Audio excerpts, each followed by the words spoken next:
नमस्कार। आइए सुनते हैं यशपाल जी की लिखी कहानी दूसरी नाक। लड़के पर जवानी आते देख जब्बार के बाप ने पड़ोस के गांव में एक लड़की तजवीज कर ली। लेकिन जब्बार ने हसबा की लड़की सब्बू को जो पानी भरकर लौटते देखा तो उसकी सुध-बुध जाती रही। जैसे कथा कहानी में कहा जाता है कि शहजादा नदी में बहता हुआ सोने का एक बाल देख सोने के केशधारी सुंदरी के प्रेम से आहत महल की अटारी में उपवास कर लेट गया था। बहुत कुछ वैसा ही हाल जब्बार का भी हुआ। मुंह से तो कुछ कह न सका, पर शिथिल शरीर, चेहरे का रंग उड़ा हुआ, कुछ खोया खोया सा वह रहने लगा।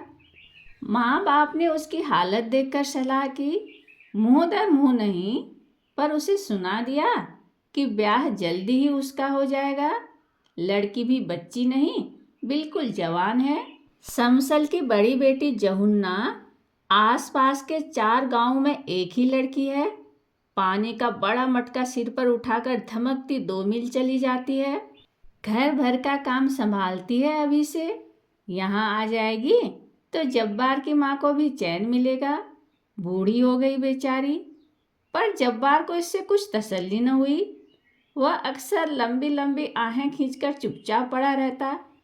एक रोज माँ ने आंखों में आंसू भर अपनी कसम धराकर पूछा तो उसने सच कह दिया। जहुन्ना की बात सुनने से भी उसने इनकार करके कहा, या तो हसबा की बेटी सब्बू, नहीं तो बस कुछ नहीं। माँ बाप ने बहुत समझाया। उसे सुनता देखते तो आपस में जहुन्ना की तारीफ और सब्बू की निंदा करने लगते। फिर जो लोग ऐसी बेशर्मी से ब्याह करते हैं उनकी कितनी निंदा होती है। यह सब वे लड़के को लोकोक्ति, अलंकार और रूपक द्वारा समझाकर हार गए। पर धुन का पक्का जब्बार न माना तो न माना। बेटे की जिद से हार मान बूढ़ा गफ्फार एक रोज हसबा से बात करने गया। जब वह लौट कर आया तो क्रोध से उसकी आंखें लाल और ग्लानि से चेहरा विरूप हो रहा था। बंदूक कोने में रख, कंधे की चादर जमीन पर फेंक, वह जमीन पर ही बैठ गया। जब्बार की माँ ऊँटों को बेरी के पत्तियां खिला रही थी। तुरंत बूढ़े के समीप दौड़ी आई। जब्बार दूर से ही उत्सुक कान लगाए था।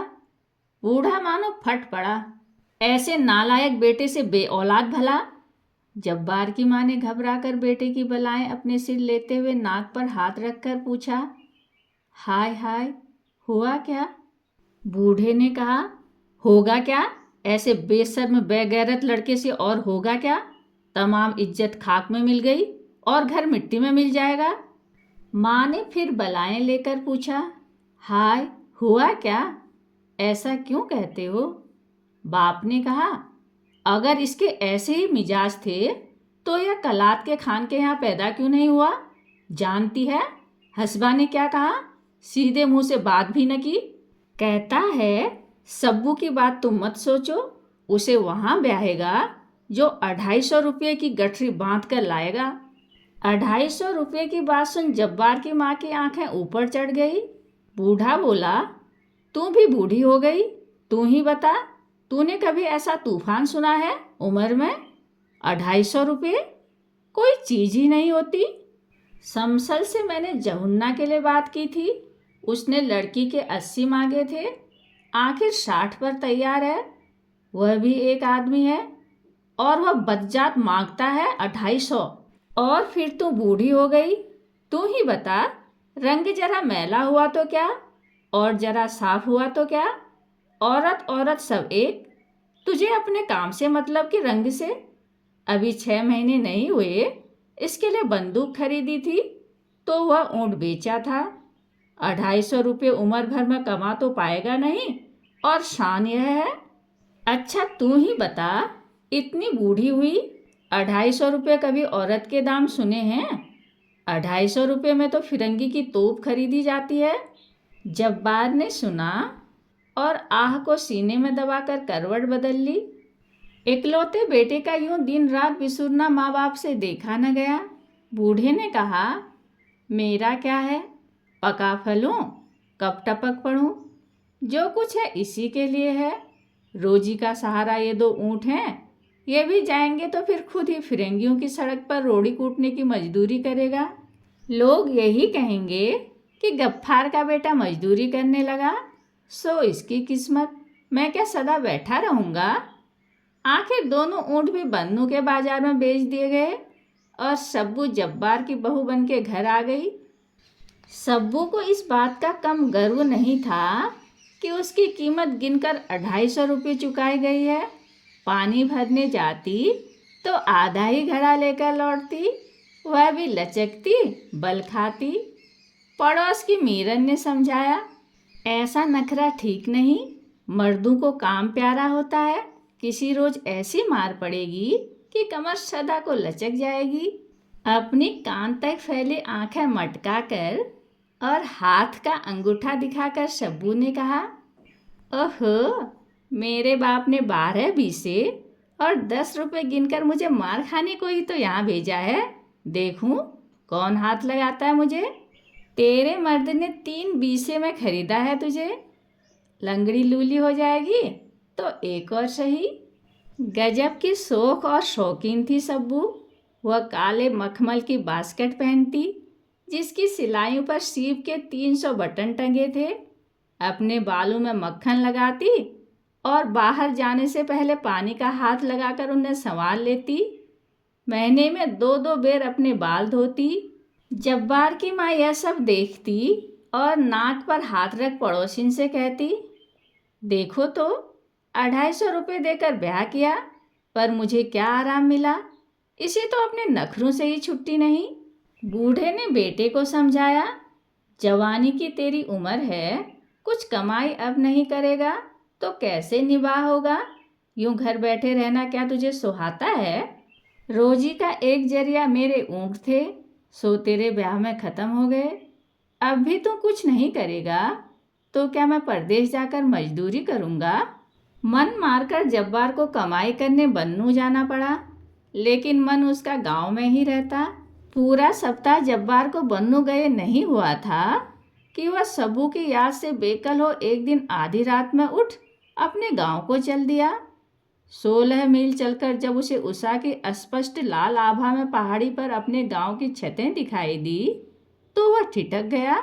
अपने गांव की क्रुद्ध मूर्ति और पड़ोसियों के लांछन के विचार ने उसके पैरों में बेड़ियां डाल दी।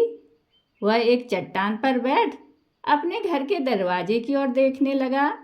उसने सोचा, पानी भरने सब्बू निकलेगी तब वह उसे एक आंख देख सकेगा। बावड़ी पर जाकर बैठूं, सब्बू पानी भरने आएगी तो उससे 2 बातें करके लौट जाऊंगा। सब्बू पानी लेने आई तो 2 सहेलियों के साथ। जब्बार 30 कदम पर एक पत्थर की ओंट में बैठ धड़कते हुए दिल से देखता रहा, पर एक शब्द बोल न सका। बोलता कैसे, वह दोनों पड़ोसिनें बदनाम कर देती।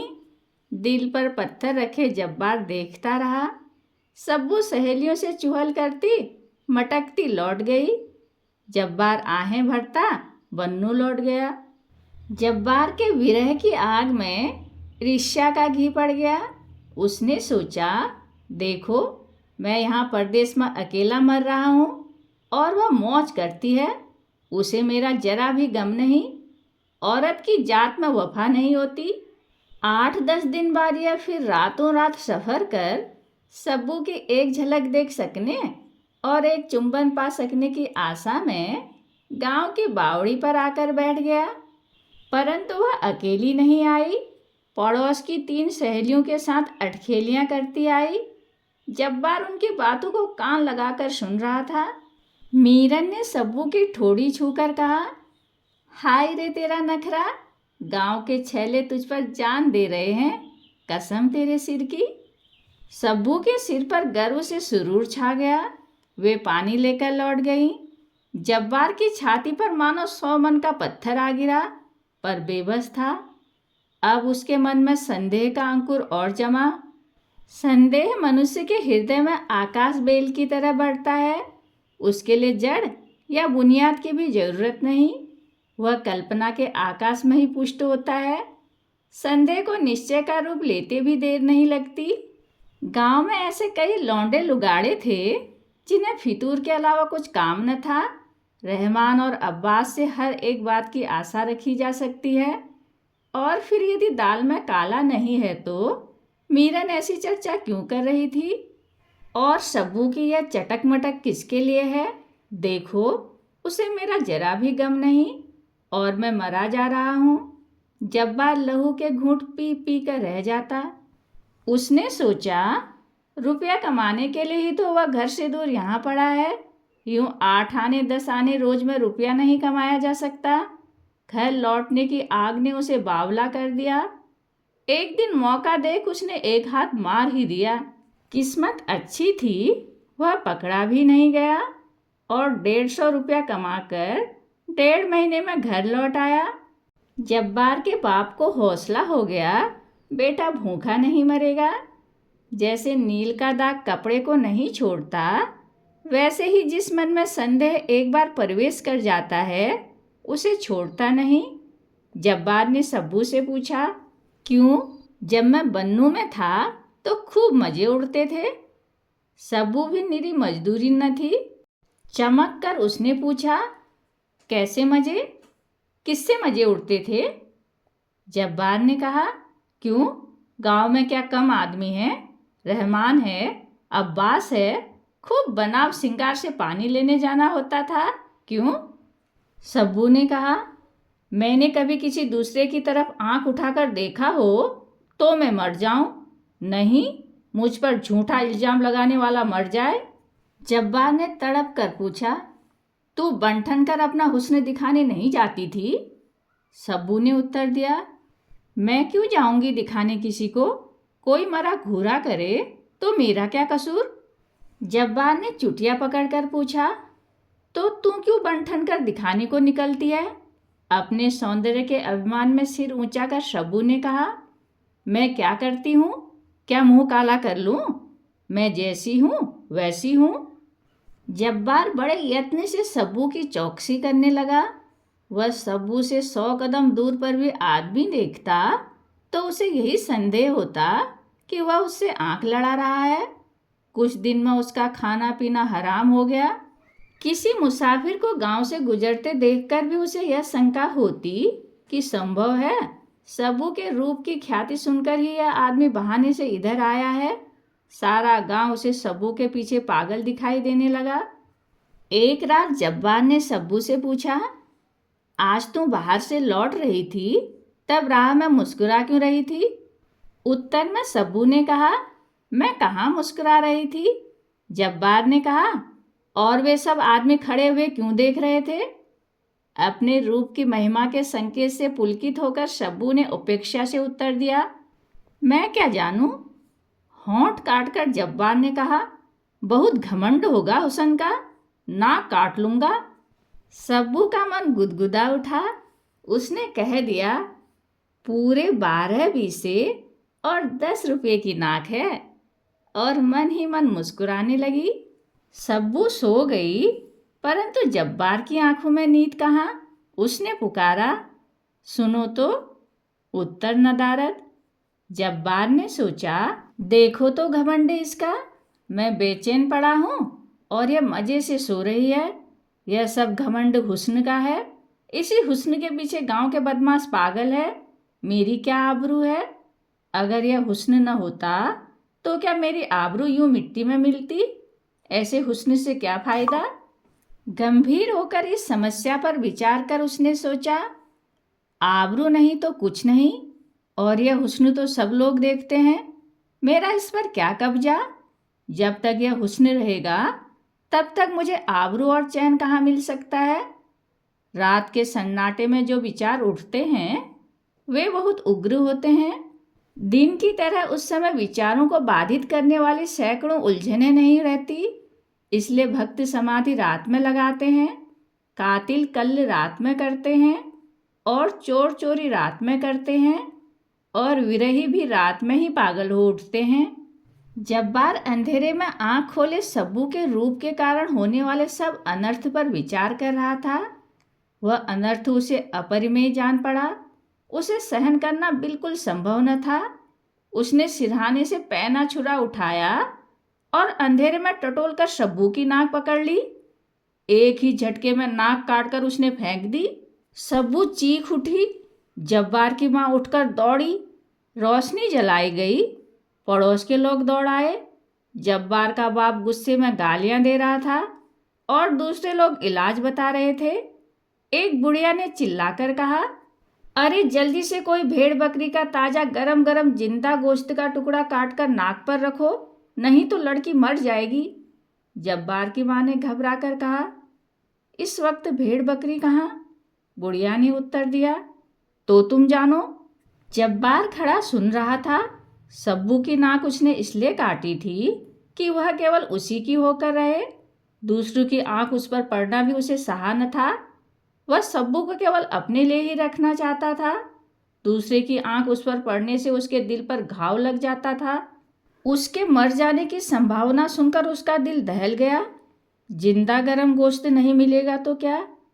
उसने वही पैना छुरा उठाया और अपनी जांघ से जिंदा गरम गोश्त का टुकड़ा काटकर सब्बू की नाक पर रख दिया। जब्बार के माँ और बाप बिल्कुल पागल हो बैठे और दूसरे लोग हैरान रह गए। सब्बू चेहरे पर घाव के दर्द के मारे खाट पर पड़ी कराहती रहती और जब्बार जांघों पे पट्टी बांधे खाट की पटिया पर बैठा सब्बू के चेहरे पर से मक्खियां हाँका करता। जख्म के कारण सब्बू का तमाम चेहरा सूज गया।